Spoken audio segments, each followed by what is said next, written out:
Hi and welcome. Thought we'd give you a tour of our 2018 Grand Design 28BH fifth wheel. And we've lived in it now for just over a year, and we'll kind of just share some of the things we've discovered and learned. And so come on inside and we'll take a look. So one of the first things you'll notice is we don't have a screen door now, we have a screen curtain. And we just switched that out actually. One of the things we did that for is our dog, which he can go in and out now. That's why we have this child's gate thing that we use to keep him in when we want him in. And so this is magnetic. I think it costs like $14 at Walmart. And oh yeah, magic mesh. And it just a lot more convenient than that screen door that comes with it. I did leave the hinges on when I took the screen off because I couldn't. I'd have to take the whole door out to get to them, and they're not in the way there. And the nice thing is when Max, when we close the door, we can actually leave this there. When we close the door, we put this slim shade window that's actually see-through, as you can see, and it has a screen. So now, even with the door closed, we can open and close this to see out or to stop the sun from coming in without having to open the door and then separating the screen door. That's one of the benefits from this too. But the dog, between the dog and 3 grandsons, the screen door was getting kind of torn up anyhow. Okay, so this is our living room. We've done a lot of modifications here, starting with, there used to be a love seat, tri-fold bed sofa thing here. Really uncomfortable to sit on or sleep on. Yes, so we took that out. We tried to have the grandkids sleep over 1 or 2 nights a week. Well, we took that out because it just wasn't working, and we put in a recliner for a while there so we'd have an extra seat. And we used to have a U-shaped dinette here that they would we'd break down into a bed and use a foam mattress for them to sleep on, and we used that for quite a while with that setup. But we decided it was just too uncomfortable, and even the dinette was way too uncomfortable to even sit at. And our TV's right up here, and it was uncomfortable sitting at the dinette to watch TV. So we got recliner love seat. So we did that. We took that out, and you can see these videos on some of these. I'll put links to them. And that worked. So once we got this in, now we just move this table over by the sink when the grandkids are here, and we have a blow-up air mattress, a full-size air mattress that we set here that they sleep on, and it's really easy to set up every night. No heavy lifting, so that works really well. And it's self-inflating, so we don't even have to do any pumping or anything. The next thing we did after we put the sofa in was we got a freezer, and Karen can tell you about that a little. Well, our freezer that came in here does not get very cold, and I didn't feel comfortable even freezing anything in it, thinking that it's not getting it cold enough, because anytime we put ice cream in it just melts. So we got our freezer, and I probably won't be able to have it while we're traveling, but while we're just sitting here stationary, I enjoy the freezer and ice cream. The grandkids get their ice cream bars again, and plus we have a lot of smoothies. So we weren't, for a whole year we pretty much went without homemade smoothies because we couldn't freeze the fruits, but now we can. Other modifications. Oh, did you want to talk about the... well, this isn't really a modification, but when we first started looking into getting an RV and watching RV shows, people would complain because they say, oh, all we have is a convection oven, and I kept thinking I want an oven, and ours, when we chose this, it came with an oven, and a lot of the things that we watch on TV, they were saying, oh, it's too small for a turkey, but I think you could cook a turkey in there if you wanted. But the first few times I tried using it, I couldn't get it to stay lit. And so I started using the convection oven, and now that's all I use. I think in the year we've lived here, I've used the oven maybe 3 or 4 times. And Randy figured out what was wrong with it, why it wasn't staying lit, but I still prefer the convection oven now.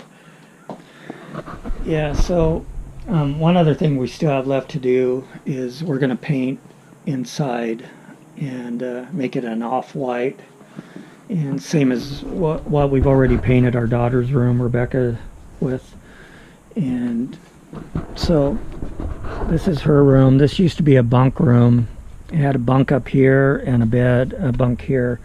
And what we did, we took the top bunk out and painted it. This is like a off mocha white, and then Karen put up this trim that goes all the way around, and new curtains, and Rebecca seems to like it. It resembles her room that we had when we lived in a house. Just smaller. Yeah, just smaller, but she still has the same amount of stuff. And so that's about it in here. And we don't use the microwave in the convection because Rebecca can't reach that, so we got a separate microwave that we keep here, and that's just what we use. So we just use that as an oven, and then that when we need a microwave. One other thing that it's in storage right now, but we live in Oregon, and it gets very wet and rainy here. And we started noticing mildew on the windows and in some of the closets. So we bought a dehumidifier, which really helps. The windows, it used to be, you couldn't see out the windows when you get up in the morning because they'd be all moisture on them, but that took care of that problem too. Yeah, we got that from Amazon, and we actually got a larger one. I can't remember the size. But you can actually see that on another video too. I'll try to put the link here. But that worked really well. It dried out the windows. It pretty much got rid of all of our moisture problems. Yes. So I guess we can go into the bathroom real quick. And the modifications we made in here are we put up towel holders here, and I just used liquid nails, which I didn't do the greatest job, but liquid nails to hold those up, along with the command strips that are on there. And we keep our laundry in here and we just take it out when we have showers. And we also got shampoo holders, and we got those at Bed Bath & Beyond. Bed Bath & Beyond. And they came with some adhesive strips, but those only lasted a couple days before they started falling off. So I used liquid nails on them, and that liquid nails peels off really easily if you really just want to yank on it. I left the bottoms opened, and so I can just reach in there and it'll basically just peel off if I need to take them off. The other modification we made is we switched shower heads with one of these oxygen infused shower heads. I can't remember the brand name, and I left all the other hardware the same as the original as it came from the manufacturer, and just swapped out the heads on that. But that's kind of where in an RV, if there's space, you put stuff in it pretty much. So that's why our laundry's in here instead of out somewhere else. I did move the towel holder up. It was clear down somewhere down in here, and it was just way too low, so I did move that up here.